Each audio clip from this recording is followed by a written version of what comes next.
जो प्रभ की अत प्यारी। मैं नाही कष हूँ नाही कष आहे ना मोरा। अवसर लज्जा राख ले हो सधना जान तोरा। अवसर लज्जा राख ले हो सधना जान तोरा। श्री नानक पद पंकज बंदन सिमरो अंगद दोख निकंदन। अमरदास गुर हृदय ध्यावो श्री गुरु रामदास गुण गाओ। श्री अर्जन विघ्नन के नाशक हर गोबिंद शुभ सुमत प्रकाशक। श्री हर राय नमो कर जोरी गुर हर कृष्ण मनाए बहोरी। तेग बहादुर परम कृपाला श्री गुरु गोबिंद सिंह बिसाला। तरों तरा पर पुन पुन सीसा बंदों बार बार जगतीशा। दोहरा श्रीमत सिमरन रत गुरु संत सिंह शुभ नाम। विद्या जिन ते मैं पठी तिन पद करो प्रणाम। विद्या जिन ते मैं पठी तिन पद करो प्रणाम। वाहिगुरु जी का खालसा वाहिगुरु जी की फतेह। साध संगत जी, श्री गुरु नानक प्रकाश उत्तरार्ध। उत्तरार्ध का मतलब आ नानक प्रकाश का दूसरा भाग। इस तो पहला हुंदा है पूर्वार्ध। पूर्वार्ध तो बाद उत्तरार्ध। उत्तरार्ध के अगे फिर दो भाग करके ये सटीक तैयार की आ। भाग पहला ते ये भाग दूजा है, भाव आखिरी है। अज श्री गुरु नानक प्रकाश ग्रंथ समाप्त हो रहा है। इन्ना वड्डा ते महान कारज संपन्न हो रहा, तां करके भाई संतोख सिंह जी शुकराना करते हैं। दसां ही गुरु साहिबानां दे नाम लैंदे, उन्हां नूं नमस्कारां करदे आ, उन्हां दीआं वडियाईयां करदे ने। दसां गुरु साहिबानां जी दी वडियाई अकाल पुरख वाहिगुरू जी नूं नमस्कार करन तों बाद फिर भाई साहब जी नमस्कार करदे अपने विद्या दाते गुरु भाई संत सिंह जी नूं, जिन्हां दे कोलों इन्हां ने विद्या पढ़ी। इत्थों तक असीं कल साध संगत जी विचार कीती सी, जिहदे कोलों असीं कुछ सिੱਖਿਆ होवे ਉਹਦਾ ਸਾਨੂੰ ਸਤਿਕਾਰ करना चाहिए, ਉਹਨੂੰ प्रणाम करनी चाहिए। ਜਿਹੜੇ ਚੰਗੇ ਸਿੱਖਿਆਰਥੀ ਨੇ ਉਹ ਆਪਣੇ ਟੀਚਰ, ਆਪਣੇ ਅਧਿਆਪਕ, ਆਪਣੇ ਗੁਰੂ, ਪ੍ਰੋਫੈਸਰ ਜਿਨ੍ਹਾਂ ਕੋਲੋਂ ਕੁਝ ਵੀ ਸਿੱਖਦੇ ਉਹਨਾਂ ਨੂੰ ਨਮਸਕਾਰ ਕਰਦੇ ਨੇ, ਉਹਨਾਂ ਦਾ ਸਤਿਕਾਰ ਕਰਦੇ ਨੇ। ਇਹ ਗੁੱਡ ਮੈਨਰ ਮੰਨੇ ਜਾਂਦੇ ਨੇ। ਚੰਗੀਆਂ ਆਦਤਾਂ ਦੇ ਵਿੱਚ ਇਹ ਸ਼ਾਮਲ ਹੈ। ਇਸ ਤੋਂ ਅੱਗੇ ਭਾਈ ਸੰਤੋਖ ਸਿੰਘ ਜੀ ਕੀ ਲਿਖਦੇ ਨੇ, ਲਓ ਸਾਧ ਸੰਗਤ ਜੀ ਉਹਦੇ ਬਾਰੇ ਸੁਣੋ। ਕਵਿਤ ਹੈ ਇਹ।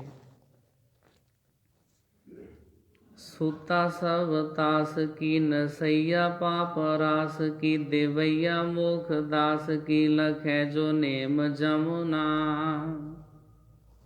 ਸੂਰਜ ਦੀ ਪੁੱਤਰੀ ਦਾ ਨਾਮ ਜਮੁਨਾ ਹੈ, ਜੋ ਪਾਪ ਦੂਰ ਕਰਦੀ ਹੈ। ਸੂਰਜ ਦੀ ਪੁੱਤਰੀ ਦਾ ਨਾਮ ਜਮੁਨਾ ਹੈ, ਜੋ ਪਾਪ ਦੂਰ ਕਰਦੀ ਹੈ। ਹਿੰਦੂ ਮਿਥਿਆਲੋਜੀ ਦੇ ਅਨੁਸਾਰ, ਉਹਨਾਂ ਦੇ ਅਨੁਸਾਰ, ਉਹਨਾਂ ਦਾ ਮੰਨਣਾ,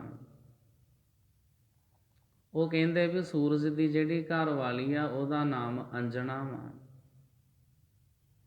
ਸੂਰਜ ਦੇ ਜਿਹੜੇ ਸਹੁਰਾ ਸਾਹਿਬ ਆ ਉਹਨਾਂ ਦਾ ਨਾਮ ਵਿਸ਼ਵਕਰਮਾ ਵਾ। ਦੀਵਾਲੀ ਤੋਂ ਅਗਲੇ ਦਿਨ ਜਦੋਂ ਵਿਸ਼ਵਕਰਮਾ ਡੇ ਆਉਂਦਾ ਵਾ, ਬਹੁਤ ਸਾਰੇ ਸਾਡੇ ਮਿਸਤਰੀ ਭਰਾ ਉਸ ਦਿਨ ਕੰਮ ਧੰਦੇ ਕਰਨੇ ਛੱਡ ਦਿੰਦੇ ਨੇ। ਜਿਹੜੀ ਵਿਸ਼ਵਕਰਮਾ ਦੀ ਦੋਹਤੀ ਆ, ਦੋਹਤੀ ਜਮਨਾ ਸੂਰਜ ਦੀ ਪੁੱਤਰੀ ਆ, ਤਾਂ ਕਰਕੇ ਵਿਸ਼ਵਕਰਮਾ ਦੀ ਦੋਹਤੀ ਬਣੀ। ਵੈਸੇ ਤੇ ਇਹ ਗੱਲਾਂ ਸਾਰੀਆਂ ਅਣਹੋਣੀਆਂ ਨੇ, ਪਰ ਲੋਕੀ ਮੰਨਦੇ ਨੇ, ਤਾਂ ਕਰਕੇ ਉਹਦੀ ਡਿਟੇਲ ਕੀਤੀ ਜਾ ਰਹੀ ਆ ਵੀ ਸੂਰਜ ਕੋਈ ਬੰਦਾ ਥੋੜਾ ਵਾ ਵੀ ਜਿਹਦਾ ਵਿਆਹ ਹੋਇਆ। ਸੂਰਜ ਤੇ ਇੱਕ ਗੈਸ ਦਾ ਗੋਲਾ ਵਾ, ਜਿਹਦੇ ਵਿੱਚ ਹਾਈਡਰੋਜਨ ਤੇ ਹੀਲੀਅਮ, ਇਹ ਦੋ ਗੈਸਾਂ ਰਿਐਕਸ਼ਨ ਕਰਦੀਆਂ ਨੇ, ਐਨਰਜੀ ਪ੍ਰੋਡਿਊਸ ਹੁੰਦੀ ਆ। ਉਹ ਗਰਮੀ, ਉਹ ਅੱਗ, ਉਹ ਸੇਕ, ਉਹ ਧੁੱਪ, ਉਹ ਅਲਟਰਾ ਵਾਇਲਟ ਕਿਰਨਾਂ ਸਾਡੀ ਧਰਤੀ ਤੱਕ ਆਉਂਦੀਆਂ ਨੇ। ਓਜ਼ੋਨ ਦੀ ਪਰਤ ਉਹਨਾਂ ਨੂੰ, ਓਜ਼ੋਨ ਦੀ ਜਿਹੜੀ ਲੇਅਰ ਆ ਉਹਨਾਂ ਨੂੰ ਰੋਕ ਕੇ ਰੱਖਦੀ ਆ। ਪਰ ਸਾਡੇ ਲੋਕਾਂ ਨੇ ਉਹਨੂੰ ਬੰਦਾ ਬਣਾਇਆ, ਸੂਰਜ ਨੂੰ। ਉਹ ਰੱਥ ਦੇ ਉੱਤੇ ਸਵਾਰੀ ਕਰਦਾ ਵਾ। ਸੂਰਜ ਛਿਪ ਜਾਏਗਾ ਮਤਲਬ ਉਹ ਰੱਥ ਲੈ ਕੇ ਕਿਤੇ ਗਾਂਹ ਚੱਲ ਜਾਏਗਾ। ਇਹ ਗੱਲਾਂ ਸਿਰਫ ਸਾਡੇ ਦੇਸ਼ 'ਚ ਹੀ ਨੇ। ਜਿਹੜੇ ਲੋਕੀ ਸੂਰਜ ਨੂੰ ਨਹੀਂ ਵੀ ਮੰਨਦੇ, ਉਹ ਰੱਥ ਲੈ ਕੇ ਉੱਥੇ ਵੀ ਚਲਿਆ ਜਾਂਦਾ। ਇੱਧਰ ਸ਼ਾਮ ਹੋ ਜਾਂਦੀ ਆ, ਕੈਨੇਡਾ ਅਮਰੀਕਾ ਦੇ ਵਿੱਚ ਉਧਰ ਦਿਨ ਚੜ੍ਹ ਜਾਂਦਾ। ਉਹਨਾਂ ਲੋਕਾਂ ਨੂੰ ਪਤਾ ਹੀ ਨਹੀਂ ਵੀ ਸੂਰਜ ਕੋਈ ਦੇਵਤਾ ਵੀ ਹੁੰਦਾ ਵਾ।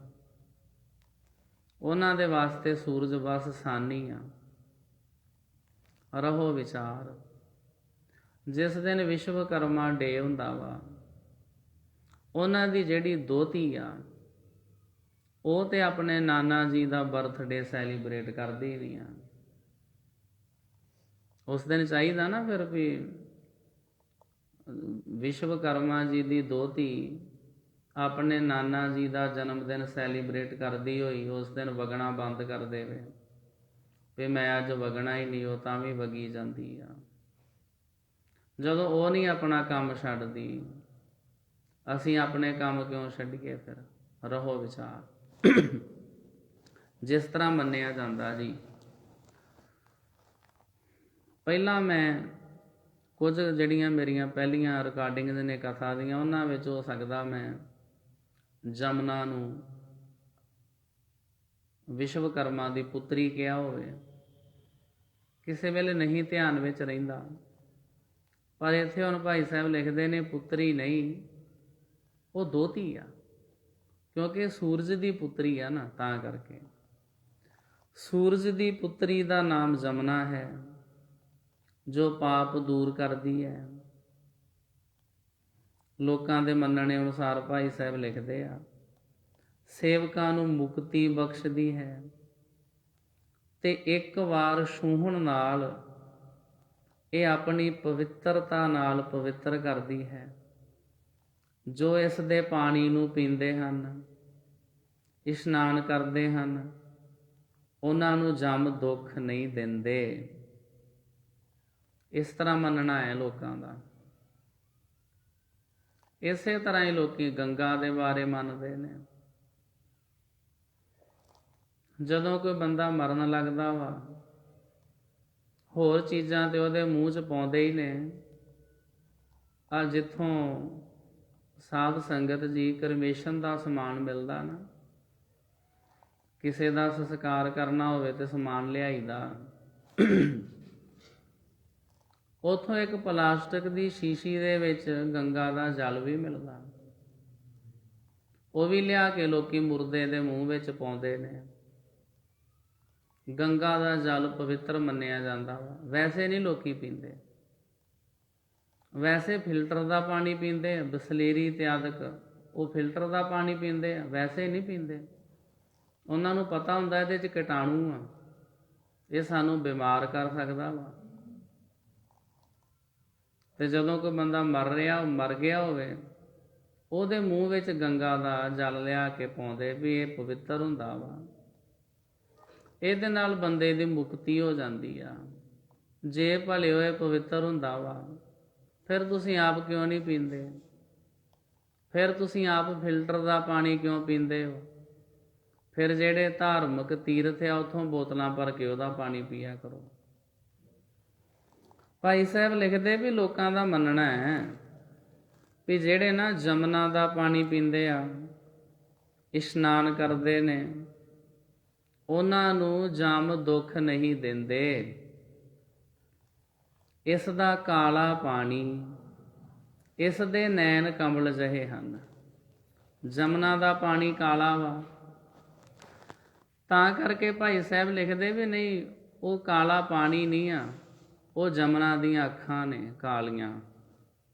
ਜਿਸ ਦਾ ਪਤੀ ਕਾਲਾ ਕ੍ਰਿਸ਼ਨ ਚੰਚਲ ਹੈ, ਜਿਸ ਦਾ ਪਤੀ ਕਾਲਾ ਕ੍ਰਿਸ਼ਨ ਚੰਚਲ ਹੈ, ਤੇ ਜਿਸ ਨੇ ਕਾਲ ਨੂੰ ਛਲਿਆ ਹੈ।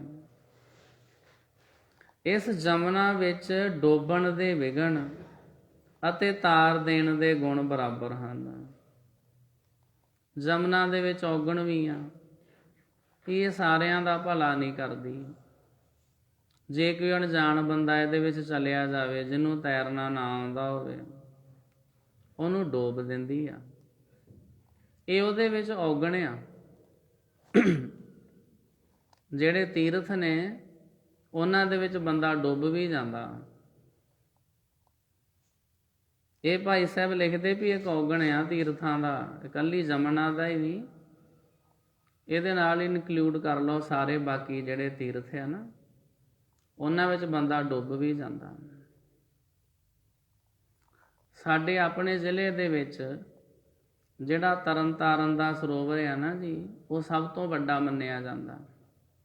ਹੁਣ ਤੇ ਲੋਕੀ ਇਹੋ ਜਿਹੇ ਪੁੱਠੇ ਪੰਗੇ ਲੈਣ ਹਟ ਗਏ ਨੇ, ਨਹੀਂ ਤਾਂ ਪਹਿਲਾਂ ਲੋਕਾਂ ਨੇ ਸ਼ਰਤ ਲਾਉਣੀ, ਅਸੀਂ ਇਸ ਸਰੋਵਰ ਨੂੰ ਤੈਰ ਕੇ ਪਾਰ ਕਰਾਂਗੇ।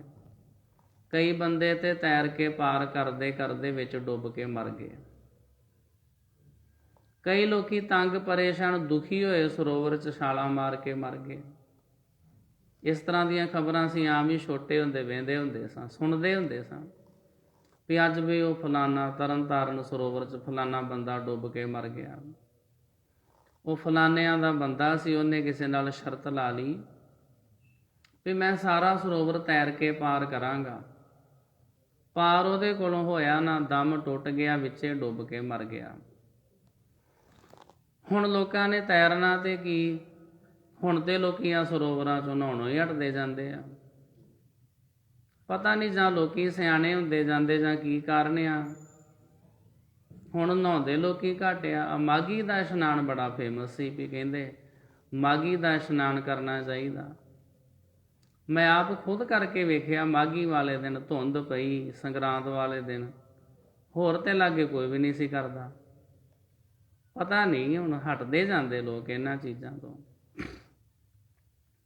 ਪਹਿਲਾਂ ਜਿਹੜੀਆਂ ਮਾਤਾਵਾਂ ਹੁੰਦੀਆਂ ਸੀ, ਉਹ ਸਰੋਵਰਾਂ ਦਾ ਜਲ ਬੋਤਲਾਂ ਦੇ ਵਿੱਚ ਵੀ ਭਰ ਕੇ ਲਿਆਉਂਦੀਆਂ ਹੁੰਦੀਆਂ ਸੀ। ਸਾਡੀ ਆਪਣੀ ਦਾਦੀ ਮੱਸਿਆ ਵਾਲੇ ਦਿਨ ਤਰਨ ਤਾਰਨ ਸਾਹਿਬ ਜਾ ਕੇ ਉਥੋਂ ਕੱਚ ਦੀ ਬੋਤਲ 'ਚ ਜਲ ਭਰ ਕੇ ਲਿਆਉਂਦੀ ਹੁੰਦੀ ਸੀ। ਕਦੇ ਕਦੇ ਮੈਨੂੰ ਵੀ ਨਾਲ ਲੈ ਜਾਂਦੀ ਸੀ। ਇੱਕ ਵਾਰੀ ਉਹਨੇ ਕੱਚ ਦੀ ਬੋਤਲ 'ਚ ਜਲ ਭਰਿਆ, ਮੈਂ ਵੀ ਨਾਲ ਗਿਆ। ਉਹ ਖੇਡਦਿਆਂ ਖੇਡਦਿਆਂ ਮੇਰੇ ਕੋਲੋਂ ਕੱਚ ਦੀ ਬੋਤਲ ਟੁੱਟ ਗਈ, ਜਲ ਸਾਰਾ ਡੁੱਲ ਗਿਆ। ਉਹ ਦਾਦੀ ਨੇ ਮੈਨੂੰ ਬੜਾ ਕੁੱਟਿਆ, ਤੈਨੂੰ ਪਤਾ ਨਹੀਂ ਵੀ ਜਲ ਦੀ ਬੋਤਲ ਤੋੜ ਦਿੱਤੀ ਆ। ਹੁਣ ਉਹ ਟਰੈਂਡ ਥੋੜ੍ਹਾ ਜਿਹਾ ਘਟ ਗਿਆ ਹੁਣ। ਭਾਈ ਸਾਹਿਬ ਲਿਖਦੇ ਵੀ ਜਿਹੜੀ ਜਮਨਾ ਵਾ, ਹਿੰਦੂ ਭਰਾ ਮੰਨਦੇ ਵੀ ਉਹਦੇ 'ਚ ਬਹੁਤ ਜ਼ਿਆਦਾ ਗੁਣ ਆ, ਪਰ ਉਹਦੇ 'ਚ ਇੱਕ ਔਗਣ ਇਹ ਵੀ ਹੈਗਾ ਵੀ ਉਹਦੇ ਵਿੱਚ ਡੁੱਬ ਕੇ ਮਰ ਵੀ ਜਾਈਦਾ ਵਾ। ਇਸ ਜਮਨਾ ਵਿੱਚ ਡੋਬਣ ਦੇ ਵਿਘਨ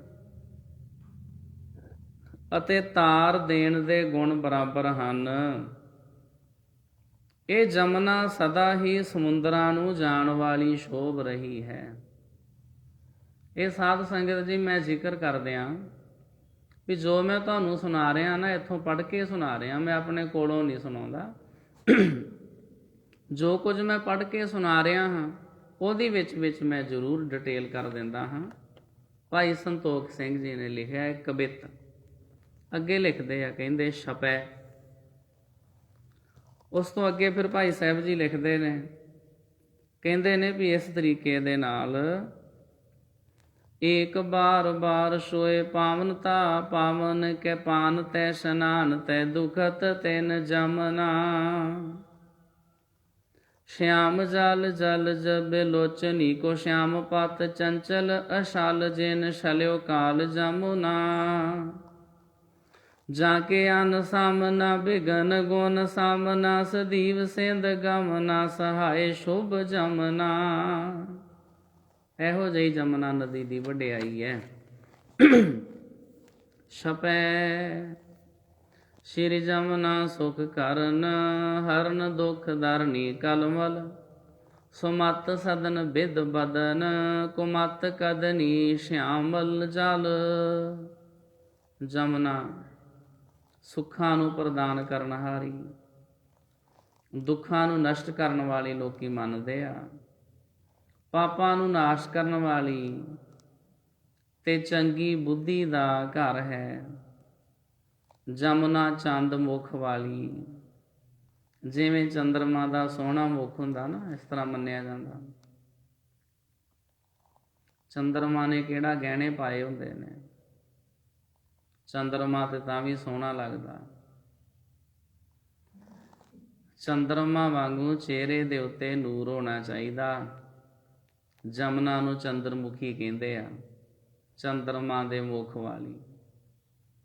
ਉਹਨੇ ਕਿਹੜਾ ਗਹਿਣੇ ਪਾਏ ਨੇ। ਨਹੀਂ ਮੁਹਤਾਜ ਜ਼ੇਵਰ ਕਾ, ਜਿਸੇ खूबी खुदा ने दी, कि देखो चांद को लगता है कितना बदनुमा गहना। ਚੰਦਰਮਾ ਦੀਆਂ ਜਿੰਨੀਆਂ ਫੋਟੋਆਂ ਤਸਵੀਰਾਂ ਪੇਂਟਰਸ ਬਣਾਉਂਦੇ ਨੇ, ਬਿਨਾਂ ਹਾਰ ਸ਼ਿੰਗਾਰ ਤੇ ਗਹਿਣਿਆਂ ਦੇ ਬਣਾਉਂਦੇ ਨੇ, ਉਹ ਆਪਣੇ ਆਪ ਵਿੱਚ ਹੀ ਸੋਹਣਾ ਹੈ। ਭਾਈ ਸਾਹਿਬ ਲਿਖਦੇ ਜਿਹੜੀ ਜਮਨਾ ਨਾ, ਇਹ ਵੀ ਚੰਦ ਮੁਖ ਵਾਲੀ, ਮੰਦੀ ਮਤ ਨੂੰ ਦੂਰ ਕਰਨ ਹਾਰੀ, ਕਾਲੇ ਪਾਣੀ ਵਾਲੀ ਤੇ ਕ੍ਰਿਸ਼ਨ ਦੀ ਪਿਆਰੀ ਹੈ। ਮਨ ਮੋਹਨ ਕੀ ਪ੍ਰੇ ਪ੍ਰਵਾਹ ਪਾਵਨ ਬਹਿ ਧਰਨੀ, ਸਬਤਾ ਸੁਤਾ ਸੁਜਾਨ ਤਰਾਸ ਜਮਦੂਤ ਨਿਵਰਨੀ। ਇਹ ਪਵਿੱਤਰ ਜਲ ਦੇ ਪ੍ਰਵਾਹ ਵਾਲੀ ਧਰਤੀ ਉੱਪਰ ਵਹਿੰਦੀ ਹੈ। ਇਹ ਸੂਰਜ ਦੀ ਧੀ ਬਹੁਤ ਚਤੁਰ, ਜਮ ਦਾ ਡਰ ਹਰਨ ਵਾਲੀ ਹੈ। ਇਹ ਸਾਰਾ ਕੁਝ ਕਿਉਂ ਦੱਸਿਆ, ਜਮਨਾ ਦੀ ਵਡਿਆਈ ਕਿਉਂ ਕੀਤੀ ਆ, ਉਹ ਤੁਹਾਨੂੰ ਹੁਣੇ ਪਤਾ ਚੱਲੇਗਾ। ਤੈਂ ਤੀਰ ਬੂਰੀਆ ਨਗਰ ਇੱਕ, ਕਵि ਨਿਕੇਤ ਲਖੀਏ ਤਹਾਂ। ਕਰ ਗ੍ਰੰਥ ਸਮਾਪਤ ਕੋ ਭਲੇ, ਗੁਰ ਜਸ ਜਿਸ ਮੈਂ ਸੁਠ ਮਹਾ। ਇਹ ਤਾਂ ਕਰਕੇ ਜਮਨਾ ਦੇ ਬਾਰੇ ਸਾਰੀ ਗੱਲਬਾਤ ਦੱਸੀ ਆ, ਕਿਉਂਕਿ ਇਹਦੇ ਕਿਨਾਰੇ ਦੇ ਉੱਤੇ ਇੱਕ ਪਿੰਡ ਆ ਬੂੜੀਆ। ਇਸ ਦੇ ਕਿਨਾਰੇ ਤੇ ਇੱਕ ਬੂੜੀਆ ਨਗਰ ਜਾਣੋ, ਜਿੱਥੇ ਕਵੀ ਦਾ ਘਰ ਹੈ। ਗੱਲ ਸਿਰਫ ਇੰਨੀ ਦੱਸਣੀ ਸੀ ਭਾਈ ਸਾਹਿਬ ਨੇ ਦੱਸਣੀ ਸਿਰਫ ਇਹੀ ਗੱਲ ਸੀ ਵੀ ਮੇਰਾ ਘਰ ਕਿੱਥੇ ਆ। ਲਾਗੋਂ ਦੀ ਜਮਨਾ ਵਗਦੀ ਆ, ਤਾਂ ਕਰਕੇ ਵਿੱਚ ਜਮਨਾ ਦੇ ਬਾਰੇ ਲਿਖ ਦਿੱਤਾ। ਇਹ ਕਵੀਆਂ ਦੀਆਂ ਉਡਾਰੀਆਂ ਹੁੰਦੀਆਂ ਨੇ।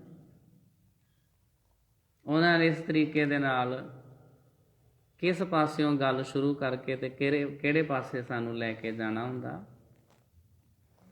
ਕਹਿੰਦੇ ਵੀ ਇਸ ਜਮਨਾ ਦੇ ਕਿਨਾਰੇ ਤੇ ਜਿਹਦੇ ਲੋਕੀ ਬੜੀ ਵਡਿਆਈ ਕਰਦੇ ਆ, ਜਿਹੜੀ ਸੂਰਜ ਦੀ ਧੀ ਮੰਨੀ ਜਾਂਦੀ ਆ, ਜਿਹੜੀ ਲੋਕਾਂ ਨੂੰ ਡੋਬ ਕੇ ਮਾਰ ਵੀ ਦਿੰਦੀ ਆ, ਇਸ ਦੇ ਕਿਨਾਰੇ ਤੇ ਇੱਕ ਬੂੜੀਆ ਨਗਰ ਜਾਣੋ, ਜਿੱਥੇ ਕਵੀ ਦਾ ਘਰ ਹੈ, ਜਿੱਥੇ ਮਹਾਨ ਗੁਰੂ ਦੇ ਜਸ ਵਿੱਚ ਸੁੰਦਰ ਗ੍ਰੰਥ ਸਮਾਪਤ ਸੰਪੂਰਨ ਕੀਤਾ ਗਿਆ। ਇਹ ਜਿਹੜੀ ਕਥਾ ਆਪ ਸੰਗਤਾਂ ਸੁਣ ਰਹੇ ਸੀ ਪਿਛਲੇ ਕਈ ਮਹੀਨਿਆਂ ਤੋਂ, ਇਹ ਗ੍ਰੰਥ ਕਿੱਥੇ ਸਮਾਪਤ ਹੋਇਆ? ਬੂੜੀਆ ਪਿੰਡ ਦੇ ਵਿੱਚ। ਚੌਪਈ ਆਦ ਸੁਧਾ ਸਰਜੇ ਸਥਾਨਾ, ਖੋਜ ਖੋਜ ਨੀਕੇ ਬਿਧ ਨਾਨਾ, ਆਦ ਅੰਮ੍ਰਿਤ ਸਰੋਵਰ ਦੇ ਜਿੰਨੇ ਵੀ ਅਸਥਾਨ ਹਨ, ਸਭ ਥਾਵਾਂ ਤੋਂ ਸੁੰਦਰ ਤਰੀਕੇ ਨਾਲ ਭਾਲ ਭਾਲ ਕੇ ਬਹੁਤ ਥਾਵਾਂ ਤੋਂ ਲਿਖਿਆ। ਲਿਖੀ ਦੇਖ ਕੇਤੀ ਬਹੁ ਥਾਈ, ਕੇਤੀ ਸੁਣੀ ਜੋ ਮਨ ਮਹਿ ਭਾਈ। ਬਹੁਤ ਥਾਵਾਂ ਤੋਂ ਲਿਖਿਆ ਵੇਖ ਕੇ, ਬਹੁਤ ਸੁਣ ਸੁਣ ਕੇ ਜੋ ਮਨ ਨੂੰ ਚੰਗਾ ਲੱਗਿਆ ਹੈ, ਉਸ ਮੁਤਾਬਕ ਇਹ ਰਚਨਾ ਰਚੀ ਹੈ। ਭਾਈ ਸਾਹਿਬ ਕਹਿੰਦੇ ਮੈਨੂੰ ਕੋਈ ਇਲਹਾਮ ਥੋੜ੍ਹਾ ਹੋਇਆ ਵੀ ਮੈਂ ਚੌਂਕੜੀ ਮਾਰ ਕੇ ਬੈਠ ਗਿਆ ਤੇ ਕਥਾ ਆਈ ਗਈ ਤੇ ਮੈਂ ਸੰਗਤ ਨੂੰ ਸੁਣਾਈ ਗਿਆ, ਕਵਿਤਾ ਰਚੀ ਗਿਆ। ਆਖਰ ਇਸ ਗ੍ਰੰਥ ਦੇ ਕੋਈ ਸਰੋਤ ਨੇ, ਇਹਦਾ ਕੋਈ ਮੂਲ ਆ। ਭਾਈ ਸਾਹਿਬ ਕਹਿੰਦੇ ਮੈਂ ਕਈ ਥਾਵਾਂ 'ਤੇ ਜਾ ਕੇ ਸਟੱਡੀ ਕੀਤੀ ਆ, ਕਈ ਧਾਰਮਿਕ ਗ੍ਰੰਥ ਪੜ੍ਹੇ ਨੇ, ਕਈ ਥਾਵਾਂ ਦੇ ਉੱਤੇ ਗਿਆ ਹਾਂ, ਉਹਨਾਂ ਗ੍ਰੰਥਾਂ ਨੂੰ ਪੜ੍ਹਿਆ, ਵਿਚਾਰਿਆ, ਕੋਖਿਆ। ਜਿਹੜੀਆਂ ਗੱਲਾਂ ਫਿਰ ਮੇਰੇ ਮਨ ਨੂੰ ਸਹੀ ਲੱਗੀਆਂ, ਮੈਂ ਉਹ ਇਸ ਗ੍ਰੰਥ ਦੇ ਵਿੱਚ ਲਿਖ ਦਿੱਤੀਆਂ। ਬੀਨ ਬੀਨ ਗੁਰ ਮਹਿਮਾ ਆਛੀ, ਮਾਖਣ ਜਿਉ ਲੀਨੀ ਤਜ ਛਾਛੀ। ਗੁਰੂ ਜੀ ਦੀ ਸੁੰਦਰ ਮਹਿਮਾ ਚੁਣ ਚੁਣ ਕੇ ਜਿਵੇਂ ਲੱਸੀ ਦੇ ਵਿੱਚੋਂ ਮੱਖਣ ਕੱਢੀਦਾ ਹੈ, ਇਸ ਤਰ੍ਹਾਂ ਕਥਾ ਕਹਾਣੀਆਂ ਤੇ ਮੈਂ ਬੜੀਆਂ ਸੁਣੀਆਂ, ਸਾਰੀਆਂ ਥੋੜ੍ਹੀ ਲਿਖੀਆਂ, ਵਿੱਚੋਂ ਕਈ ਛੱਡ ਦਿੱਤੀਆਂ ਮੈਂ। ਭਾਈ ਸਾਹਿਬ ਆਪ ਲਿਖਦੇ, ਕਹਿੰਦੇ ਜਿਹੜੀਆਂ ਗੁਰੂ ਮਰਿਆਦਾ ਦੇ ਥੋੜ੍ਹੀਆਂ ਜਿਹੀਆਂ ਫਿੱਟ ਬੈਠਦੀਆਂ ਸੀ ਵੀ ਇਹ ਠੀਕ ਆ, ਉਹ ਮੈਂ ਲਿਖ ਦਿੱਤੀਆਂ। ਇਤਿਹਾਸ ਦੇ ਵਿੱਚ ਮਿਲਾਵਟ ਵੀ ਹੁੰਦੀ ਆ, ਭੈੜੀਆਂ ਚੀਜ਼ਾਂ ਨੂੰ ਪਾਸੇ ਕਰ ਕਰਕੇ ਸੁੱਟ ਦੇਈਦਾ। ਅਸੀਂ ਅੱਜ ਗੋਲਕ ਗਿਣੀ, ਉਹ ਨਿਆਣੇ ਵਿੱਚ ਨਕਲੀ ਨੋਟ ਵੀ ਪਾ ਜਾਂਦੇ ਆ, ਚਾਈਲਡ ਬੈਂਕ ਆਫ ਇੰਡੀਆ, ਉਹ ਫਿਰ ਪਾੜ ਕੇ ਸੁੱਟ ਦੇਈਦਾ, ਉਹ ਥੋੜ੍ਹੀ ਸਾਂਭੀਦੇ ਆ। ਇਸੇ ਤਰ੍ਹਾਂ ਜਿਹੜੀਆਂ ਸਾਧ ਸੰਗਤ ਜੀ ਸਾਖੀਆਂ ਗੁਰਮਤਿ ਦੇ ਦਾਇਰੇ 'ਚ ਨਹੀਂ ਆਉਂਦੀਆਂ, ਉਹਨਾਂ ਨੂੰ ਕੱਢ ਕੇ ਰੱਖ ਦਿੰਦਾ ਹੈ, ਉਹ ਨਹੀਂ ਸੰਗਤ 'ਚ ਸੁਣਾਈ ਦੀਆਂ। SGPC ਨੇ ਵੀ ਇਹ ਕੋਸ਼ਿਸ਼ ਕੀਤੀ ਆ। ਜਿਹੜੇ ਅਧਿਆਏ ਨਹੀਂ ਸੀ ਨਾ ਸੰਗਤ 'ਚ ਸੁਣਾਉਣ ਵਾਲੇ, ਵੀ ਠੀਕ ਨਹੀਂ, ਐਵੇਂ ਹੀ ਹੈ, ਐਵੇਂ ਸੰਗਤ ਦਾ ਟਾਈਮ ਹੀ ਖਰਾਬ ਕਰਨ ਵਾਲੀ ਗੱਲ ਆ, ਉਹ ਅਧਿਆਏ ਗ੍ਰੰਥ ਦੇ ਵਿੱਚੋਂ ਕੱਢ ਕੇ ਤੇ ਅੰਤਕਾ ਦੇ ਵਿੱਚ ਲਿਖ ਦਿੱਤੇ, ਲਾਸਟ ਵਿੱਚ। ਨਹੀਂ ਤੇ ਸੰਗਤ ਦੇ ਵਿੱਚੋਂ ਕੋਈ ਸਵਾਲ ਕਰ ਸਕਦਾ ਵੀ ਕਥਾ ਕਰਨ ਵਾਲੇ ਭਾਈ ਗੁਰਮੁਖੋ, ਵੀ ਅਸੀਂ ਤਾਂ ਇੱਥੇ ਗੁਰੂ ਦੀ ਕਥਾ ਸੁਣਨ ਵਾਸਤੇ ਆਏ ਹਾਂ ਤੇ ਤੁਸੀਂ ਸਾਨੂੰ ਜਮਨਾ ਦੀ ਕਥਾ ਸੁਣਾਈ ਜਾਂਦੇ ਜੇ। ਕੋਈ ਸਾਡੇ 'ਤੇ ਕੁਐਸਚਨ ਪੁੱਟ ਕਰ ਸਕਦਾ ਨਾ। ਤਾਂ ਕਰਕੇ ਫਿਰ SGPC ਨੇ ਕੀ ਕੀਤਾ, ਇਹ ਜਿਹੇ ਅਧਿਆਏ ਵਿੱਚੋਂ ਚੁੱਕ ਕੇ ਲਾਸਟ 'ਚ ਲਿਖ ਦਿੱਤੇ ਵੀ ਵੈਸੇ ਤੁਸੀਂ ਪੜ੍ਹਨੇ ਤੇ ਪੜ੍ਹ ਲਿਓ, ਸੰਗਤ 'ਚ ਸੁਣਾਉਣ ਦੀ ਜ਼ਰੂਰਤ ਨਹੀਂ ਹੈ। ਨਾਰਦ ਦਾ ਤੇ ਕਲਾ ਦੀ ਕਥਾ, ਨਾਰਦ ਮੁਨੀ, ਉਹਦੀ ਘਰ ਵਾਲੀ, ਉਹਦਾ ਨਾਮ ਕਲਾ ਵਾ। ਕਲਾ ਕਹਿੰਦੇ ਲੜਾਈ ਝਗੜੇ ਨੂੰ, ਉਹਦੀ ਘਰ ਵਾਲੀ ਲੜਾਈ ਝਗੜਾ ਵਾ, ਉਹਦਾ ਨਾਮ ਹੈ ਕਲਾ। ਇਤਿਹਾਸ ਦੇ ਵਿੱਚ ਤੇ ਉਸ ਕਲਾ ਦਾ ਮਿਲਾਪ ਵੀ ਗੁਰੂ ਨਾਨਕ ਸਾਹਿਬ ਦੇ ਨਾਲ ਕਰਾਇਆ। ਉਹ ਮਹਾਰਾਜ ਜੀ, ਇਹਦੇ ਵਿੱਚ ਕਥਾ ਨਹੀਂ ਆਈ ਹੋਵੇਗੀ, ਉਹ ਅੰਤਕਾ 'ਚ ਲੈ ਗਏ ਹੋਣਗੇ। ਭਾਈ ਪਲਵਿੰਦਰ ਸਿੰਘ ਹੋਣੀ ਤੁਹਾਨੂੰ ਸੁਣਾਉਂਦੇ ਰੋਜ਼। ਉਹ ਕਥਾ ਵਿੱਚ ਕੀ ਆਉਂਦਾ ਕਿਉਂਕਿ ਗੁਰੂ ਕਿਰਪਾ ਨਾਲ ਮੈਂ ਪਹਿਲਾਂ ਇਸ ਗ੍ਰੰਥ ਦੀ ਲਗਭਗ 2 ਵਾਰੀ ਸਾਰੀ ਕਥਾ ਕਰ ਚੁੱਕਾ ਹਾਂ। ਅੱਜ ਤੋਂ 20 ਕੁ ਸਾਲ ਪਹਿਲਾਂ ਮੈਨੂੰ ਉਦੋਂ ਦਾ ਚੇਤੇ ਹੈ। ਉਸ ਕਥਾ ਦੇ ਵਿੱਚ ਕੀ ਆਉਂਦਾ ਵੀ ਗੁਰੂ ਨਾਨਕ ਸਾਹਿਬ ਜੀ ਜਦੋਂ ਸਮੁੰਦਰ 'ਚ ਜਾਂਦੇ, ਅੱਗਿਓਂ ਕਲਾ ਪ੍ਰਗਟ ਹੋ ਜਾਂਦੀ ਆ। ਉਹਨੇ ਮੂੰਹ ਟੰਡਿਆ ਹੋਇਆ ਮਹਾਰਾਜ ਨੂੰ ਖਾਣ ਵਾਸਤੇ ਆ ਰਹੀ ਆ। ਸਮੁੰਦਰ ਦੇ ਵਿੱਚ ਇੱਕ ਵੱਡਾ ਸਾਰਾ ਡੰਡਾ, ਇੱਕ ਡਾਂਗ ਤਰਦੀ ਆਉਂਦੀ ਸੀ ਤੇ ਉਹ ਮਹਾਰਾਜ ਜੀ ਨੇ ਫੜ ਕੇ ਕਲਾ ਦੇ ਮੂੰਹ 'ਚ ਹੀ ਧੱਕ ਦਿੱਤੀ। ਉਹ ਚੀਕਾਂ ਮਾਰਦੀ ਹੋਈ ਪਿੱਛੇ ਨੂੰ ਦੌੜ ਗਈ। ਇਹੋ ਜਿਹੀਆਂ ਜਿਹੜੀਆਂ ਕਥਾ ਕਹਾਣੀਆਂ ਸੀ, ਜਿਹੜੀਆਂ ਐਵੇਂ ਸੀ ਵੀ ਕਿਹੜੀ ਕਲਾ ਤੇ ਕਿਹਦੀਆਂ ਗੱਲਾਂ, ਉਹ ਚੁੱਕ ਕੇ ਬਾਹਰ ਕੱਢ ਦਿੱਤੀ। ਰਹੋ ਵਿਚਾਰ। ਭਾਈ ਸਾਹਿਬ ਕਹਿੰਦੇ ਨੇ ਵੀ ਮੈਂ ਸਾਧ ਸੰਗਤ ਜੀ ਤੁਹਾਡੇ ਵਾਸਤੇ ਚੁਣ ਚੁਣ ਕੇ ਸਾਖੀਆਂ ਲਿਆਇਆ, ਜਿੰਨੀ ਕਿ ਮੇਰੀ ਸਮਝ ਸੀ। ਜਿਵੇਂ ਜਦੋਂ ਦੁੱਧ ਰਿੜਕ ਲਈਏ ਉਹਦੇ ਵਿੱਚੋਂ ਲੱਸੀ ਛੱਡ ਦੇਈਦੀ ਆ, ਮੱਖਣ ਕੱਢ ਲਈਦਾ ਵਾ, ਸਮੇਂ ਦੇ ਹਿਸਾਬ ਨਾਲ ਆ। ਬੀਨ ਬੀਨ ਗੁਰ ਮਹਿਮਾ ਆਛੀ, ਮਾਖਣ ਜਿਉ ਲੀਨੀ ਤਜ ਛਾਛੀ। ਗੁਰੂ ਜੀ ਦੀ ਸੁੰਦਰ ਮਹਿਮਾ ਚੁਣ ਚੁਣ ਕੇ ਜਿਵੇਂ ਲੱਸੀ ਦੇ ਵਿੱਚੋਂ ਮੱਖਣ ਕੱਢੀਦਾ ਹੈ। ਕਵਤਾ ਤਾਂ ਕੀ ਰੁਚਰ ਬਨਾਈ, ਸਤਿਗੁਰ ਸਿੱਖਣ ਕੇ ਮਨ ਭਾਈ।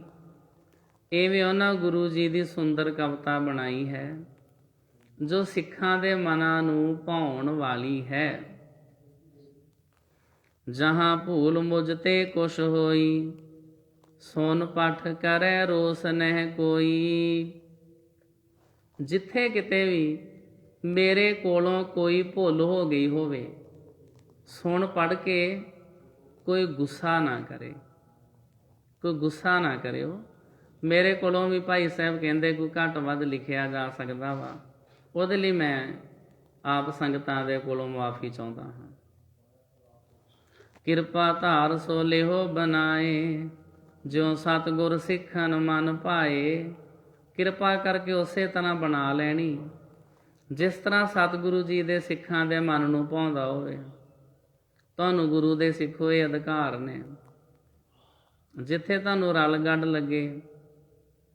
ਕਿਉਂਕਿ ਭਾਈ ਸਾਹਿਬ ਜੀ ਦੀਆਂ ਕੁਝ ਮਜਬੂਰੀਆਂ ਵੀ ਸੀ। ਭਾਈ ਸੰਤੋਖ ਸਿੰਘ ਦਾ ਇੱਕ ਬੇਟਾ ਸੀ, ਉਹ ਨਾ ਸਰਸਵਤੀ ਦੇਵੀ ਦਾ ਪੁਜਾਰੀ ਸੀ। ਭਾਈ ਸੰਤੋਖ ਸਿੰਘ ਦਾ ਆਪਣਾ ਬੇਟਾ, ਉਹ ਕਹਿਣ ਲੱਗਾ ਪਿਤਾ ਜੀ ਇਸ ਗ੍ਰੰਥ ਵਿੱਚ ਸਰਸਵਤੀ ਦੇਵੀ ਦੀ ਉਪਮਾ ਲਿਖੋ। ਭਾਈ ਸਾਹਿਬ ਨੇ ਕਿਹਾ ਇਹ ਕਥਾ ਸੰਗਤ ਨੂੰ ਸੁਣਾਇਆ ਕਰਨੀ ਹੈ ਗੁਰਦੁਆਰਿਆਂ 'ਚ, ਤੇ ਇਹਦੇ ਵਿੱਚ ਸਰਸਵਤੀ ਦੇਵੀ ਦੀ ਉਪਮਾ ਦਾ ਕੀ ਕੰਮ। ਉਹ ਇੰਨਾ ਕ੍ਰੋਧ 'ਚ ਆਇਆ, ਉਹਨੇ ਕਿਰਪਾਨ ਕੱਢ ਲਈ ਆਪਣੇ ਪਿਤਾ ਜੀ ਦੇ ਉੱਤੇ।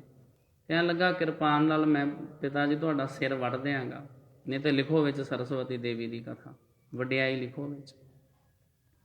ਭਾਈ ਸਾਹਿਬ ਜੀ ਦੀਆਂ ਕਈ ਮਜਬੂਰੀਆਂ ਸੀ।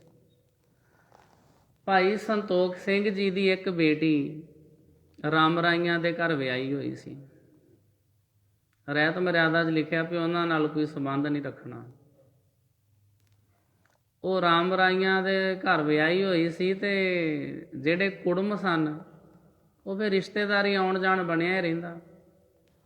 ਉਧਰੋਂ ਭਾਈ ਸੰਤੋਖ ਸਿੰਘ ਜੀ ਰਾਮ ਰਾਏ ਦੀ ਕਥਾ ਲਿਖਣ ਡਏ ਸੀ, ਉਧਰੋਂ ਇੱਕ ਸਾਧੂ ਆ ਗਿਆ ਕੋਈ, ਉਹਨਾਂ ਨੇ ਖਜ਼ਾਨਾ ਪਾਇਆ ਸੀ। ਖਜ਼ਾਨਾ ਹੁੰਦਾ ਆਪਣੀ ਸਾਈਡ ਬੈਗ, ਉਹ ਪਾਇਆ ਸੀ। ਉਹ ਰਾਤ ਰਹੇ। ਉਹਨਾਂ ਨੇ ਕੀ ਕੀਤਾ ਵੀ ਉਹਨਾਂ ਦਾ ਜਿਹੜਾ ਖਜ਼ਾਨਾ ਸੀ ਕਿੱਲੀ ਤੇ ਟੰਗਿਆ ਹੀ ਰਹਿ ਗਿਆ। ਭਾਈ ਸਾਹਿਬ ਉਡੀਕਦੇ ਰਹੇ ਵੀ ਆਉਣਗੇ ਤੇ ਦੇ ਦਿਆਂਗੇ। ਵੇਖਿਆ ਟੋਹ ਕੇ ਵੀ ਪੋਥੀ ਹੈ ਕੋਈ, ਚਲੋ ਵੇਖ ਲੈਂਦੇ ਆ ਪੋਥੀ 'ਚ ਕੀ ਹੈ। ਉਹ ਪੜ੍ਹਿਆ, ਉਹਦੇ ਸਾਰੀਆਂ ਰਾਮ ਰਾਏ ਦੀਆਂ ਕਹਾਣੀਆਂ ਲਿਖੀਆਂ ਸੀ। 72 ਕਰਾਮਾਤਾਂ ਉਹਦੇ 'ਚ ਲਿਖੀਆਂ ਸੀ। ਰਾਮ ਰਾਏ ਨੇ ਇਹ ਵੀ ਕੀਤਾ, ਇਹ ਵੀ ਕੀਤਾ। ਉਹ ਦਰਅਸਲ ਜਿਹੜੇ ਸਾਧੂ ਸੀ ਜਾਣ ਬੁੱਝ ਕੇ ਖਜ਼ਾਨਾ ਭਾਈ ਸੰਤੋਖ ਸਿੰਘ ਦੇ ਘਰ ਕਿੱਲੀ ਦੇ ਉੱਤੇ ਟੰਗ ਗਏ ਸੀ ਵੀ ਇਹਨਾਂ ਨੇ ਲਿਖਣੀ ਆ ਕਥਾ, ਤੇ ਜਿਹੜੇ ਬੰਦੇ ਨੇ ਇੰਨੀ ਖੋਜ ਕਰਨੀ ਆ ਉਹ ਪੋਥੀ ਐਵੇਂ ਤੇ ਉਹਨੇ ਜਾਣ ਨਹੀਂ ਦੇਣੀ, ਪੜੂਗਾ ਜ਼ਰੂਰ। ਭਾਈ ਸਾਹਿਬ ਜਦੋਂ ਪੜ੍ਹਨਗੇ ਇਹਨਾਂ ਦੇ ਦਿਮਾਗ ਵਿੱਚ ਜੋ ਕੁਝ ਪੜ੍ਹਿਆ ਉਹ ਫੀਡ ਹੋ ਹੀ ਜਾਣਾ ਵਾ, ਜ਼ਰੂਰ ਲਿਖ ਦੇਣਗੇ। ਤੇ ਭਾਈ ਸਾਹਿਬ ਨੇ ਕੀ ਕੀਤਾ ਵੀ ਇੱਦਾਂ ਕਰਦੇ ਆ, ਪਹਿਲਾਂ ਸਾਰਾ ਮੈਟਰ ਲਿਖ ਲੈਂਦੇ ਆ, ਉਸ ਤੋਂ ਬਾਅਦ ਇਹਦੀ ਪ੍ਰੂਫ ਰੀਡਿੰਗ ਕਰ ਲਾਂਗੇ। ਵਿੱਚੋਂ ਜਿਹੜੀ ਕੋਈ ਗੱਲ ਕੱਢਣੀ ਹੋਈ ਕੱਢ ਦਿਆਂਗੇ, ਐਡ ਕਰਨੀ ਹੋਈ ਐਡ ਕਰ ਦਿਆਂਗੇ। ਇੱਕ ਵਾਰੀ ਲਿਖ ਲੈਂਦੇ ਆ, ਖਰੜਾ ਤਿਆਰ ਕਰ ਲੈਂਦੇ ਆ। ਕੰਮ ਜ਼ਿਆਦਾ ਵੱਡਾ ਸੀ। ਇੰਨਾ ਵੱਡਾ ਗ੍ਰੰਥ ਤਿਆਰ ਕਰਨਾ। 14 ਭਾਗ ਨੇ, 14 ਪੋਥੀਆਂ। ਹੁਣ ਲਾ ਲਓ ਹਿਸਾਬ ਵੀ ਕਿੰਨਾ ਵੱਡਾ ਗ੍ਰੰਥ ਹੋਏਗਾ। ਇੰਨਾ ਵੱਡਾ ਖਜ਼ਾਨਾ ਤਿਆਰ ਕਰਨਾ ਸੀ। ਪ੍ਰੂਫ ਰੀਡਿੰਗ ਭਾਈ ਸਾਹਿਬ ਕਰ ਹੀ ਨਾ ਸਕੇ। ਉਧਰੋਂ ਗ੍ਰੰਥ ਪੂਰਾ ਹੋਇਆ, ਉਧਰੋਂ ਭਾਈ ਸਾਹਿਬ ਕਾਲ ਚਲਾਣਾ ਕਰ ਗਏ। ਉਹ ਸਾਰੀਆਂ ਸਾਖੀਆਂ ਰਾਮ ਰਾਏ ਇਤਿਆਦਿਕ ਦੀਆਂ ਕਰਾਮਾਤਾਂ ਸਭ ਕੁਝ ਵਿੱਚੇ ਹੀ ਲਿਖਿਆ ਰਹਿ ਗਿਆ। ਤਾਂ ਕਰਕੇ ਭਾਈ ਸਾਹਿਬ ਕਹਿੰਦੇ ਵੀ ਸਿਆਣੇ ਸਿੱਖੋ, ਤੁਸੀਂ ਇੱਦਾਂ ਕਰਿਓ ਵੀ ਆਪ ਵਿੱਚੋਂ ਜਿਹੜੀਆਂ ਸਾਖੀਆਂ ਤੁਹਾਨੂੰ ਨਾ ਠੀਕ ਲੱਗਣ ਉਹ ਵਿੱਚੋਂ ਛੱਡ ਦਿਓ, ਵਿੱਚੋਂ ਕੱਢ ਦਿਓ, ਤੇ ਮੇਰੇ ਤੇ ਗੁੱਸਾ ਨਾ ਕਰਿਓ। ਕਿਰਪਾ ਧਾਰ ਸੋ ਲਿਹੋ ਬਨਾਏ, ਵੱਡੇ ਬਿਲੋਕੈ ਬਾਲਕ ਲੀਲਾ, ਅਸਤ ਬਿਅਸਤ ਸੋ ਹੋਏ ਅਨਹੀਲਾ।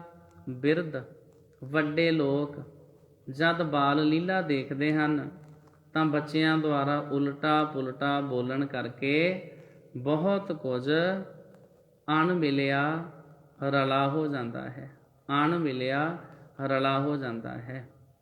ਜਦੋਂ ਛੋਟੇ ਬੱਚੇ ਬੋਲਦੇ ਨੇ ਉਹਨਾਂ ਦਾ ਅਸੀਂ ਗੁੱਸਾ ਨਹੀਂ ਕਰਦੇ। ਉਹ ਜਿਵੇਂ ਬਾਕੀ ਘਰ ਦੇ ਮੈਂਬਰ ਵੱਡਿਆਂ ਦਾ ਨਾਮ ਲੈਂਦੇ ਨੇ, ਉਹ ਕਈ ਵਾਰੀ ਛੋਟੇ ਬੱਚੇ ਆਪਣੇ, ਮੈਂ ਆਪਣੇ ਅੱਖੀਂ ਵੇਖਿਆ, ਆਪਣੀ ਦਾਦੀ ਦਾ ਨਾਮ ਜਿਵੇਂ ਵੱਡੇ ਲੈਂਦੇ ਉਸ ਤਰ੍ਹਾਂ ਨਾਮ ਲੈ ਲੈਂਦੇ ਆ।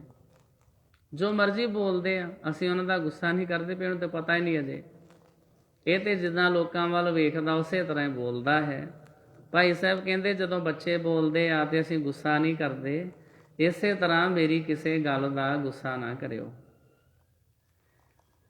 ਬਚਨ ਸਪਸ਼ਟ ਨ ਆਵੈ ਤਾਹੀ, ਹਰਖੈ ਸੁਣਤ ਬਿਰਧ ਰਿਸ ਨਾਹੀ। ਉਹਨਾਂ ਨੂੰ ਸਪਸ਼ਟ ਬੋਲਣਾ ਨਹੀਂ ਆਉਂਦਾ। ਉਹ ਵੱਡੇ ਲੋਕ ਗੁੱਸੇ ਨਹੀਂ ਹੁੰਦੇ, ਸਗੋਂ ਪ੍ਰਸੰਨ ਹੁੰਦੇ ਹਨ। ਕਹਿੰਦੇ ਨੇ ਵੀ ਇਹ ਕੋਸ਼ਿਸ਼ ਕਰਦਾ ਹੈ, ਹੌਲੀ ਹੌਲੀ ਸਿੱਖ ਜਾਵੇਗਾ, ਇਹਨੂੰ ਅਜੇ ਪਤਾ ਨਹੀਂ। ਛੋਟੋ ਲਖੈ ਕਿਰਪਾ ਕੋ ਕਰਹੀ, ਵੱਡੇ ਜੋ ਹੈ ਲੱਛਣ ਅਸ ਧਰਹੀ। ਜੋ ਵੱਡੇ ਬੰਦੇ ਹੁੰਦੇ ਹਨ ਉਹ ਇਸ ਤਰ੍ਹਾਂ ਦੇ ਲੱਛਣ ਧਾਰਦੇ ਹਨ ਕਿ ਸਦਾ ਛੋਟਿਆਂ ਨੂੰ ਛੋਟੇ ਜਾਣ ਕੇ ਕਿਰਪਾ ਕਰਦੇ ਹਨ, ਅਤੇ ਜੋ ਲੋਕ ਘੱਟ ਬੁੱਧੀ ਵਾਲੇ ਹੁੰਦੇ ਹਨ ਉਹਨਾਂ ਦੇ ਬਾਰੇ ਲਿਖਦੇ ਨੇ। ਮੰਦਮਤੀ ਚਹਿ ਬਾਦ ਕਨੇਰਾ, ਤਿਹ ਸੋ ਕੈਸੋ ਹੋਵੈ ਨਨ ਬੇਰਾ। ਤੇ ਜਿਹੜੇ ਹੁੰਦੇ ਨੇ ਨਾ ਘੱਟ ਬੁੱਧੀ ਘੱਟ ਅਕਲ ਵਾਲੇ, ਉਹ ਜਾਣ ਬੁੱਝ ਕੇ ਝਗੜਾ ਵਿਵਾਦ ਕਰਦੇ ਹਨ। ਉਹਨਾਂ ਨਾਲ ਕਿਸੇ ਤਰ੍ਹਾਂ ਵੀ ਨਿਬੜਿਆ ਨਹੀਂ ਜਾ ਸਕਦਾ। ਉਹਨਾਂ ਤੋਂ ਪਿੱਛਾ ਛਡਾਉਣਾ ਹੀ ਚੰਗਾ ਹੈ। ਉਹਨਾਂ ਨਾਲ ਸਿਰ ਖਪਾਈ ਨਹੀਂ ਕੀਤੀ ਜਾ ਸਕਦੀ। ਜਿਹੜੇ ਤੇ ਹੁੰਦੇ ਨੇ ਵੱਡੇ, ਉਹ ਵੇਖ ਕੇ ਅਣਡਿੱਠ ਕਰ ਦਿੰਦੇ ਨੇ, ਉਹ ਗੱਲ ਨੂੰ ਵਧਾਉਂਦੇ ਨਹੀਂ ਵੀ ਚਲੋ ਕੋਈ ਨਹੀਂ ਜੀ, ਗਲਤੀ ਹੋ ਹੀ ਜਾਂਦੀ ਆ। ਅਗਲੇ ਨੂੰ ਥੋੜ੍ਹਾ ਬਾਹਲਾ ਕਹਿ ਦਿੰਦੇ ਭਈ ਅੱਗੇ ਤੋਂ ਧਿਆਨ ਰੱਖੋ, ਇਹ ਗੱਲ ਨਹੀਂ ਸੀ ਕਰਨੀ ਚਾਹੀਦੀ। ਤੇ ਜਿਹੜੇ ਹੁੰਦੇ ਨੇ ਘੱਟ ਮੱਤ ਵਾਲੇ ਮੂਰਖ, ਉਹਨਾਂ ਨੂੰ ਬਸ ਨਿੱਕੀ ਜਿਹੀ ਗੱਲ ਲੱਭਣੀ ਚਾਹੀਦੀ ਆ, ਉਹਦੇ ਉੱਤੇ ਉਹ ਵਾਦ ਵਿਵਾਦ ਖੜਾ ਕਰ ਦਿੰਦੇ ਆ। ਉਹਦੇ ਉੱਤੇ ਅਗਲੇ ਨੂੰ ਹਰਾਉਣ ਦੀ ਕੋਸ਼ਿਸ਼ ਕਰਦੇ, ਅਗਲੇ ਨੂੰ ਹਰਾਉਣ ਦੀ, ਤੇ ਤੈਨੂੰ ਤੇ ਪਤਾ ਹੀ ਕੁਝ ਨਹੀਂ। ਤੇ ਜਿਹੜੇ ਸਿਆਣੇ ਹੁੰਦੇ ਉਹ ਹਮੇਸ਼ਾ ਨਿਮਰਤਾ ਵਿੱਚ ਰਹਿੰਦੇ ਹਨ। ਇਸ ਤਰ੍ਹਾਂ ਭਾਈ ਸਾਹਿਬ ਜੀ ਲਿਖਦੇ ਹਨ। ਅੱਗੇ ਬਚਨ ਕਰਦੇ, ਗੁਰ ਸਿੱਖੀ ਜਾਚੋਂ ਹੋ ਦਾਨਾ, ਜਿਸ ਦੇ ਹੋਏ ਪਰਮ ਕਲਿਆਣਾ। ਮੈਂ ਗੁਰ ਸਿੱਖੀ ਦਾ ਦਾਨ ਮੰਗਦਾ ਹਾਂ, ਜਿਸ ਨੂੰ ਪ੍ਰਾਪਤ ਕੀਤਿਆਂ ਪੂਰਨ ਕਲਿਆਣ ਹੁੰਦਾ ਹੈ। ਸਤਿਗੁਰੂ ਜੀ ਮੈਨੂੰ ਗੁਰ ਸਿੱਖੀ ਦਾ ਦਾਨ ਬਖਸ਼ਣ। ਮਨਸਾ ਸਗਰੀ ਮਨਹਿ ਸਮਾਵੈ, ਸ਼ਾਂਤ ਹੋਏ ਨੀਕੋ ਪਦ ਪਾਵੈ। ਸਾਰੀਆਂ ਇਛਾਵਾਂ ਵਾਸ਼ਨਾਵਾਂ ਮਨ ਵਿੱਚ ਹੀ ਸਮਾ ਜਾਂਦੀਆਂ ਹਨ। ਸ਼ਾਂਤੀ ਹਾਸਲ ਕਰਕੇ ਉੱਤਮ ਪਦ ਪ੍ਰਾਪਤ ਹੁੰਦਾ ਹੈ। ਦੋਹਰਾ ਏਕ ਆਂਕ ਅਰ ਅਸ਼ਟ ਕਰ, ਬਹੁਰ ਅਸ਼ਟ ਪਰ ਸੂਨ। ਕਾਤਕ ਪੂਰਨਮਾ ਵਿਖੇ, ਭਇਓ ਗ੍ਰੰਥ ਬਿਨ ਊਨ। ਸੰਮਤ 1880 ਵਿੱਚ ਕੱਤਕ ਦੀ ਪੂਰਨਮਾਸ਼ੀ ਨੂੰ ਗ੍ਰੰਥ ਸੰਪੂਰਨ ਹੋਇਆ। ਦੇਵਾ ਸਿੰਘ ਪਿਤ ਤੇ ਜਨਮ, ਕਵੀ ਸੰਤੋਖ ਸਿੰਘ ਨਾਮ। ਬਰਮਾ ਗੋ ਸਤ ਸੰਗ ਕੋ, ਕਰ ਸਤਿਗੁਰੂ ਪ੍ਰਣਾਮ। ਪਿਤਾ ਦੇਵਾ ਸਿੰਘ ਦੇ ਘਰ ਸੰਤੋਖ ਸਿੰਘ ਨਾਮੀ ਕਵੀ ਦਾ ਜਨਮ ਹੋਇਆ। ਭਾਈ ਸੰਤੋਖ ਸਿੰਘ ਜੀ ਕਹਿੰਦੇ ਮੇਰੇ ਪਿਤਾ ਜੀ ਦਾ ਨਾਮ ਦੇਵਾ ਸਿੰਘ। ਗੁਰੂ ਜੀ ਨੂੰ ਪ੍ਰਣਾਮ ਕਰਕੇ ਮੈਂ ਸਤ ਸੰਗ ਦਾ ਵਰ ਮੰਗਦਾ ਹਾਂ ਕਿ ਸਤਿਗੁਰੂ ਜੀ ਇਹ ਸਤ ਸੰਗ ਦੀ ਦਾਤ ਮੇਰੀ ਝੋਲੀ ਵਿੱਚ ਪਾਓ। ਕਬਿੱਤ ਸਾਰਾ ਇੱਕ ਬਿੱਤ ਪੜ੍ਹ ਲੈਂਦੇ ਆ, ਫਿਰ ਸਾਰੇ ਦੇ ਅਰਥ ਕਰ ਲਾਂਗੇ। ਸਭੈ ਗੁਣ ਊਰ ਪੁਰ ਭੂਰ ਹੋਇਓ ਔਗਨਨ ਕਾਮ ਕ੍ਰੋਧ ਕੂਰ ਹੂੰ ਕਿ ਬ੍ਰਿਧਤਾ ਫਰਦ ਕੀ ਹੋਇਓ ਮਾਨ ਚੂਰ ਚੂਰ ਰਹੀ ਮਤ ਝੂਰ ਝੂਰ ਦੇਖ ਰਹੇ ਹੋ ਦੂਰ ਦੂਰ ਦਾਰੂ ਨਾ ਦਰਦ ਕੀ ਮਿਲੇ ਗੁਰ ਪੂਰਨ ਸੰਤੋਖ ਸਿੰਘ ਤੂਰਨ ਸੋ ਲਖ ਦੁਖ ਭੂਰ ਗਤ ਏਕਲੀ ਨਰਦ ਕੀ ਨਾਮ ਹੈ ਸ਼ਰਨ ਸ਼ੂਰ ਪਾਵਨ ਪਤ ਤਰੂਰ ਰਾਖ ਹੈ ਜ਼ਰੂਰ ਲਾਜ ਆਪਣੇ ਬਿਰਦ ਕੀ। ਮੈਂ ਸਾਰੇ ਸ਼ੁਭ ਗੁਣਾਂ ਤੋਂ ਖਾਲੀ ਹਾਂ, ਔਗਣਾਂ ਦੇ ਨਾਲ ਭਰਪੂਰ ਹੋਇਆ ਹਾਂ ਤੇ ਕਾਮ ਕ੍ਰੋਧ ਝੂਠ ਆਦ ਔਗਣਾਂ ਦੀ ਮੇਰੀ ਸੂਚੀ ਵਧੀ ਹੋਈ ਹੈ, ਲਿਸਟ ਸੂਚੀ। ਮਨ ਚੂਰ ਚੂਰ ਹੋਇਆ ਹੋਇਆ ਹੈ, ਬੁੱਧੀ ਬੜੀ ਝੂਰ ਰਹੀ ਹੈ। ਮੈਂ ਦੂਰ ਦੂਰ ਦੇਖ ਚੁੱਕਾ ਹਾਂ ਪਰ ਇਸ ਦਰਦ ਦੀ ਦਾਰੂ ਨਹੀਂ ਮਿਲੀ। ਚੌਪੜ ਤੇ ਇਕੱਲੀ ਰਹਿ ਗਈ ਨਰਦ ਦੀ ਹਾਲਤ ਵਾਂਗੂ ਕਵੀ ਸੰਤੋਖ ਸਿੰਘ ਨੂੰ ਉਸ ਦਾ ਬਹੁਤ ਦੁੱਖ ਦੇਖ ਕੇ ਪੂਰਨ ਗੁਰੂ ਛੇਤੀ ਆ ਮਿਲੇ। ਮੇਰੀ ਹਾਲਤ ਇਸ ਤਰ੍ਹਾਂ ਦੀ ਹੋ ਗਈ ਹੈ ਜਿਵੇਂ ਚੌਪੜ ਦੀ ਖੇਡ ਦੇ ਵਿੱਚ ਇੱਕੋ ਹੀ ਨਰਦ ਰਹਿ ਜਾਵੇ। ਅੱਜ ਕੱਲ੍ਹ ਵੀ ਉਹ ਇੱਦਾਂ ਦੀਆਂ ਗੇਮਾਂ ਉਹ ਖੇਡਦੇ ਮੋਬਾਈਲਾਂ ਤੇ ਆਦਿਕ ਦੇ ਉੱਤੇ, ਜਿਹਦੇ ਵਿੱਚ ਉਹ ਇੱਕ ਬੰਦੇ ਦੇ ਸਾਰੇ ਖਿਡਾਰੀ ਮਾਰੇ ਜਾਂਦੇ, ਬਸ ਇੱਕੋ ਹੀ ਰਹਿ ਜਾਂਦਾ, ਆਲੇ ਦੁਆਲੇ ਉਹਨੂੰ ਘੇਰਾ ਪਾ ਲੈਂਦੇ ਆ। ਪੁਰਾਣੇ ਸਮੇਂ 'ਚ ਇਹਨੂੰ ਚੌਪੜ ਦੀ ਖੇਡ ਕਹਿੰਦੇ ਸੀ, ਫਿਰ 12 ਟਾਹਣ ਕਹਿੰਦੇ ਸੀ, ਫਿਰ 6 ਟਾਹਣ ਕਹਿੰਦੇ ਸੀ। ਅੱਜ ਦੇ ਸਮੇਂ ਵਿੱਚ ਹੋਰ ਕਈ ਤਰ੍ਹਾਂ ਦਾ ਡਿਜੀਟਲ ਸਮਾਂ ਇਸ ਤਰ੍ਹਾਂ ਦੀਆਂ ਕੋਈ ਗੇਮਾਂ ਆ ਗਈਆਂ ਨੇ। ਉਹ ਜਦੋਂ ਇਕੱਲੀ ਗੀਟੀ ਤੇ ਆਦਿਕਾ ਜਦੋਂ ਫਸ ਜਾਂਦੀ ਤੇ ਬਾਕੀ ਸਾਰੇ ਪਾਸਿਓਂ ਘੇਰਾ ਪਿਆ ਹੋਵੇ, ਫਿਰ ਬੜੀ ਘਬਰਾਹਟ ਹੁੰਦੀ ਵੀ ਹੁਣ ਕੀ ਕਰੀਏ। ਸਤਿਗੁਰੂ ਜੀ ਮੈਨੂੰ ਵੀ ਇਸ ਤਰ੍ਹਾਂ ਵਿਕਾਰਾਂ ਰੂਪੀ ਦੁਸ਼ਮਣਾਂ ਨੇ ਘੇਰਿਆ ਹੋਇਆ ਵਾ ਤੇ ਮੇਰੀ ਵੀ ਤੁਸੀਂ ਸਹਾਇਤਾ ਕਰੋ। ਗੁਰੂ ਜੀ ਜਿਨ੍ਹਾਂ ਦਾ ਨਾਮ ਸ਼ਰਨਾਗਤਾਂ ਦਾ ਰੱਖਿਅਕ ਤੇ ਪਤਿਤਾਂ ਨੂੰ ਪਵਿੱਤਰ ਕਰਨ ਵਾਲਾ ਸੋਹਣਾ ਹੈ, ਉਹ ਜ਼ਰੂਰ ਆਪਣੇ ਬਿਰਦ ਦੀ ਲਾਜ ਰੱਖਣਗੇ। ਉਹ ਲੁੱਡੋ ਮੈਨੂੰ ਚੇਤਾ ਨਹੀਂ ਸੀ ਆਉਂਦਾ ਕਿਹੜੀ ਗੇਮ ਲੋਕੀ ਖੇਡਦੇ ਬੱਚੇ, ਉਹਦੇ ਵਿੱਚ ਜਦੋਂ ਸਾਰੀਆਂ ਗੀਟੀਆਂ ਮਾਰੀਆਂ ਜਾਂਦੀਆਂ ਇੱਕੋ ਹੀ ਰਹਿ ਜਾਂਦੀ ਨਾ, ਲੇਟੈਸਟ ਅਰਥ ਇਹਦਾ ਕਰਨਾ ਹੋਵੇ ਬਿਲਕੁਲ ਸੇਮ ਉਹੀ ਚੀਜ਼ ਆ। ਉਹ ਲੋਕੀ ਬੜਾ ਫਿਰ ਘਬਰਾਉਂਦੇ ਵੀ ਹੁਣ ਕੀ ਕਰਾਂਗੇ, ਤੇ ਜੇ ਕੋਈ ਨਾਲ ਮਦਦ ਕਰਨ ਵਾਸਤੇ ਆ ਜਾਵੇ ਫਿਰ ਹੌਸਲਾ ਹੁੰਦਾ ਵੀ ਠੀਕ ਆ। ਤੇ ਇੱਥੇ ਭਾਈ ਸਾਹਿਬ ਲਿਖਦੇ ਵੀ ਜਦੋਂ ਚੌਪੜ ਦੇ ਵਿੱਚ ਇੱਕੋ ਹੀ ਨਰਦ ਰਹਿ ਜੇ, ਬਾਕੀ ਸਾਰਿਆਂ ਨੇ ਘੇਰਾ ਪਾਇਆ ਹੋਵੇ, ਉਦੋਂ ਬੜੀ ਮੁਸ਼ਕਿਲ ਬਣਦੀ। ਇਸੇ ਤਰ੍ਹਾਂ ਹੀ ਨਾ ਮੈਂ ਉਹ ਲੂਡੋ ਦੀ ਗੀਟੀ ਵਾਂਗੂ ਚੌਪੜ ਦੀ ਨਰਦ ਵਾਂਗੂ ਇਕੱਲਾ ਹੀ ਆ। ਅਵਰ ਪੰਚ ਹਮ ਏਕ ਜਨਾ, ਉਹ 5 ਜਣੇ ਨੇ, ਮੈਂ ਇਕੱਲਾ ਹੀ ਆ। ਕਿਉਂ ਰਾਖੋ ਘਰ ਬਾਰ ਮਨਾ, ਮੈਂ ਆਪਣੇ ਆਪ ਨੂੰ ਕਿਵੇਂ ਬਚਾਵਾਂ। ਇਹ ਪੰਛੀ ਇਕੱਲਾ ਏ, ਇਹਦੇ ਮਗਰ ਸ਼ਿਕਾਰੀ ਬਹੁਤੇ, ਇਹਦਾ ਸ਼ਿਕਾਰ ਕਰਨ ਵਾਲੇ ਜ਼ਿਆਦਾ, ਇਹ ਵਿਚਾਰਾ ਇਕੱਲਾ ਹੀ ਆ।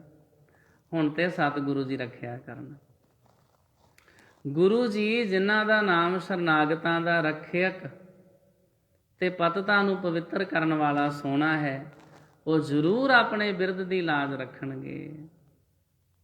ਜਿਵੇਂ ਇੱਕ ਪਾਸੇ ਸਾਡੇ ਕਿਸਾਨ ਭਰਾ ਨੇ, ਦੂਸਰੇ ਪਾਸੇ ਸਾਰੀ ਸਰਕਾਰ ਲੱਗੀ ਹੋਈ ਹੈ, ਸਾਰਾ ਮੀਡੀਆ TV ਚੈਨਲ ਸਾਰੇ ਉਹਨਾਂ ਦੇ ਦੁਆਲੇ ਹੋਏ ਆ ਵੀ ਕਿਸੇ ਨਾ ਕਿਸੇ ਤਰ੍ਹਾਂ ਇਹਨਾਂ ਦੇ ਸੰਘਰਸ਼ ਨੂੰ ਫੇਲ ਕਰ ਦੇਈਏ। ਉੱਧਰੋਂ ਜਿਹੜੇ ਗੁਰੂ ਦੇ ਪਿਆਰੇ ਅਰਦਾਸਾਂ ਬੇਨਤੀਆਂ ਕਰ ਰਹੇ ਆ, ਗੁਰਮਤਿ ਸਮਾਗਮ ਹੋ ਰਹੇ ਆ।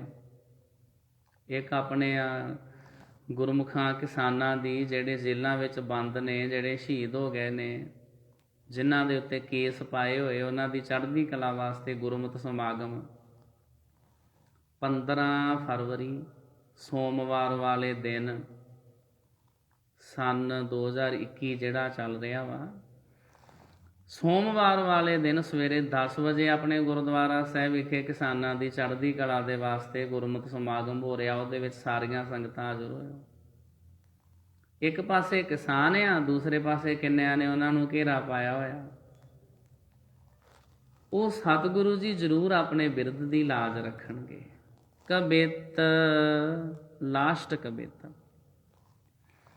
बंदना को लेत ही अबंदता को देत जान, प्रीत लेत देत हैं प्रतीत सुख सेत हैं, पाओ और लेत ही प्रभाव बड़े देत आप, निर्गुण पाद देत गुण देख लेत हैं, थोड़ी जैसी पेट लेत जाम की पेट देत, सतगुरु नानक जी करो नानकेत हैं, हंता लेत दासन की अहंग ब्रह्म देत, और मान लेत चरण में मुकत को देत हैं। श्री गुरु नानक साहिब जी केवल नमस्कार ਨੂੰ ਹੀ ਆਪਣੇ ਦਾਸਾਂ ਨੂੰ ਮੁਕਤੀ ਦਿੰਦੇ ਨੇ। ਕੋਈ ਗੁਰੂ ਸਾਹਿਬ ਨੂੰ ਨਮਸਕਾਰ ਕਰੇ, ਸਤਿਗੁਰੂ ਜੀ ਇਹਦੇ ਵੰਡੇ ਮੁਕਤੀ ਦੇ ਦਿੰਦੇ ਆ। ਇੱਥੇ ਕੋਈ ਫਿਕਸ ਰੇਟ ਨਹੀਂ ਹੈ।